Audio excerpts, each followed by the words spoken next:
Hello বন্ধুরা, আজকে আমি একটা ছোট্ট ব্লগ তোমাদের সাথে শেয়ার করছি। তোমরা অনেকে আমাকে হোয়াটসঅ্যাপে মেসেজ করেছিলে যে দিদিভাই 4-5 দিন হয়ে গেল তুমি কোনো ভিডিও পোস্ট করছো না, ভিডিও পোস্ট করো, এতদিন দেরি করলে হয় না, তোমার মনি হয়ে গেছে। অনেক অনেকে অনেক রকম প্রশ্ন করছো, কিন্তু আমি তার জন্য ইউটিউবেতে একটা পোস্টও করেছিলাম যে আমি বড় একটা প্রবলেমের মধ্যে আছি, তাই তোমাদের কাউকে আমি সাপোর্টও করতে পারছি না, নিজেও ভিডিও মানে পোস্ট করতে পারছি না। তোমাদেরকে জানিয়েছিলাম, তার জন্য তারপরেও আমাকে অনেকে এসএমএস করেছিল কি বড় প্রবলেম, তাই তার জন্য আমি এই ভিডিওটা তোমাদেরকে মানে শেয়ার করলাম। তা দেখো আমি এই চলে এসেছি, দেখতেই পাচ্ছ, এটা দেখে বুঝতেই পারছো কোথায় এসেছি, নার্সিং হোমে এসেছি। আসলে এখানে আমার হচ্ছে শাশুড়ি মাকে কালকে এখানে অ্যাডমিট করানো হয়েছে, আর আজকে বিকেলে ওটি হবে, তাই আমরা সকাল সকাল তোমাদের দাদা ভাই আর আমি দুজনাই এসেছি।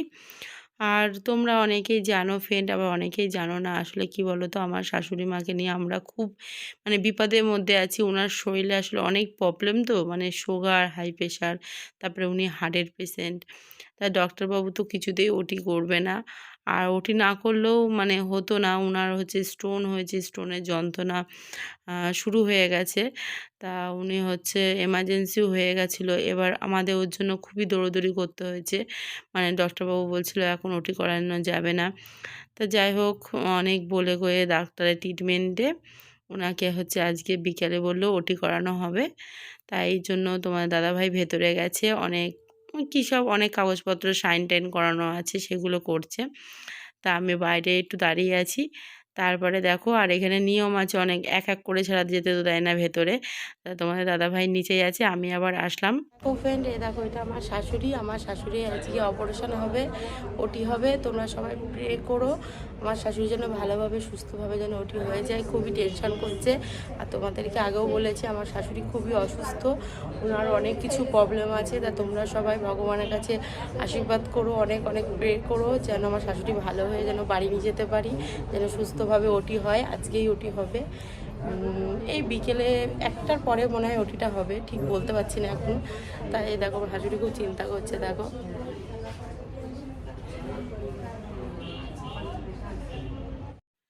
তারপরে আমি যখন ওপরে আসলাম তখন দেখলাম উনি তো মানে আমার শাশুড়ি মা ভীষণ কাঁপছিল, মানে প্রচুর টেনশন করছে।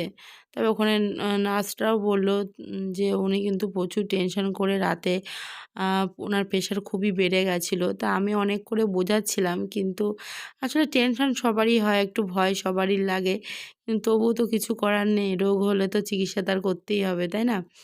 তা আমি অনেকক্ষণ ধরে বোঝাচ্ছিলাম, কিন্তু আমার কথা বুঝতে চাইছে না। আমি তাও বললাম প্রেশার কিন্তু বেড়ে গেলে ওটি হবে না বলেছে। তারপরে আমি ওখান থেকে আবার রিসেপশানে গেলাম, রিসেপশানে গিয়ে কথা বললাম যে আমার শাশুড়ি মার কখন ওটিটা করানো হবে। তা ওখান থেকে বলল যে 1টার পরেই করানো হবে, আপনারা নিচে গিয়ে বসেন, আপনাদেরকে ডাকা হবে। তা এখানে আবার নিয়ম আছে, এক এক করে যেতে হয়, দুজনে একসাথে অ্যালাউ নেই। তা আমি আবার দেখে আসলাম, দেখে এসে আবার নিচে দাঁড়িয়ে আছি। আবার তোমাদের দাদাভাই গেছে দেখতে, ওর জন্য আবার ওয়েট করছি। আর সকালবেলা আমরা খুবই সকালে এসেছি এখানে, আমরা দুজনে এসেছি, বাড়ির সবাই আসবে বিকেলে ওটি হবে বলে, সবাই বিকেলের দিকেই আসবে, আর আমরা সকালের দিকেই চলে এসেছি। তা বললো কি যে 1টার পর যতক্ষণ ওটি হবে তাহলে আমরা আবার এখান থেকে আবার টাইম আছে 11 থেকে 12টা পর্যন্ত দেখতে দেয়। তা 11 থেকে 12টা পর্যন্ত দেখে আমরা আবার হচ্ছে এই যে ভেতরে রিসেপশনের এখানে গিয়ে আমাদের ওয়েট করতে বললো। এখানে আমি আর তোমাদের দাদাভাই বসে আছি। আমরা আবার ডক্টরকে ফোন করলাম যে ডাক্তারবাবু, স্যার আমাদের পেশেন্টকে কখন ওটি করানো হবে? স্যার বললেন যে তোমাদের পেশেন্টকে 4:30-এর পর ওটি করানো হবে। কেন? আমি আবার বললাম যে এখান থেকে বলছে 1টার পর, আপনি বলছেন 4:30-এর পর। তা স্যার বললো না, ওনার তো শরীরে একটু বেশি প্রবলেম, ওনার ট্রিটমেন্ট চলছে, তা ওনাকে আমি 4:30-এর সময় ওটি করব। তা বললাম ঠিক আছে, কোনো ব্যাপার না, স্যার যেটা ভালো বুঝবেন সেটাই করবেন। তা আমরা দুজনে আবার এখানে অনেকক্ষণ ধরে ওয়েট করে বসে আছি।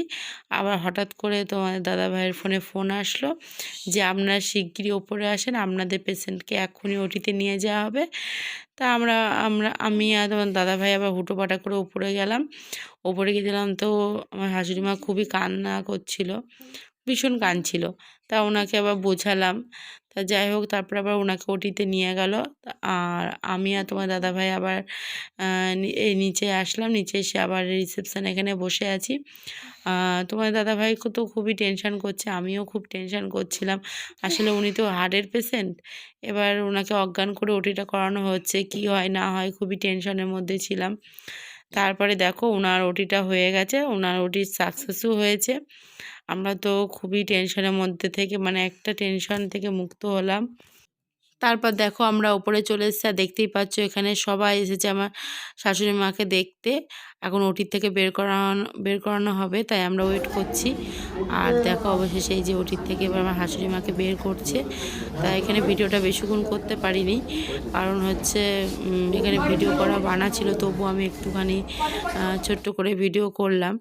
তা যাই হোক তোমাদের আশীর্বাদে আর তোমাদের ভালোবাসায় আমি বলবো আমার শাশুড়ি অপারেশন করতে গিয়ে কোনো অসুবিধা হয়নি। ওনার অপারেশন খুব ভালো সাকসেস হয়েছে। তা যাই হোক দেখতেই পাচ্ছ অনেকটা রাতও হয়ে গেছে। আমরা এই যে এখন সবাই মিলে এখন বাড়ি যাচ্ছি। আর তোমাদের দাদাভাই নার্সিংহোমে আছে, ও পরে যাবে। আসলে ডক্টরের সাথে কথা টথা বলে তারপরে ও বাড়ি যাবে। তা যাই হোক আমরাও অনেক টেনশনে ছিলাম, বাড়ির সবাই খুবই চিন্তা করছিলাম। তা যাই হোক টেনশনটা মুক্ত হলাম। তা তোমরা সবাই খুব ভালো থেকো, সুস্থ থেকো। Bye, tata.